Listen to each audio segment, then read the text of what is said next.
Como ministro de Justiça e Assunto Social, me tomei a decisão de onderbreak a straf de senhor Paul Cruz. E me quero importante toch para mim dar uma explicação mirando tur e commoção que essa aqui toch a causa de nossa comunidade. Tá assim que o ano passado todo tem diferentes petições a ser entregar para o que está grátis, pero também para o que está trata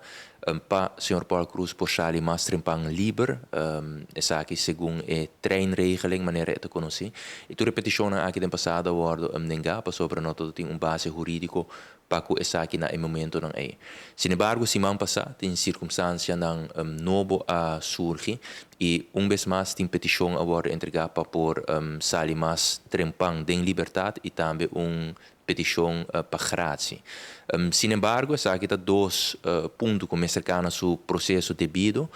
pero mirando a informação que chega cerca de nós, especificamente a parte de condição médica do senhor Paul Cruz, a base de lei, wetboek van strafrecht especificamente, me toma a decisão para onderbreken a straf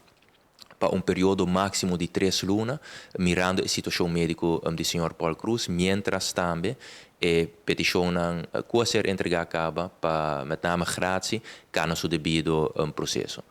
Desde a banda aqui, em todo caso, nós desejamos pronta recuperação na senhor Paul Cruz e me quero que a explicação aqui por trazer claridade do motivo de com a decisão aqui agora toma.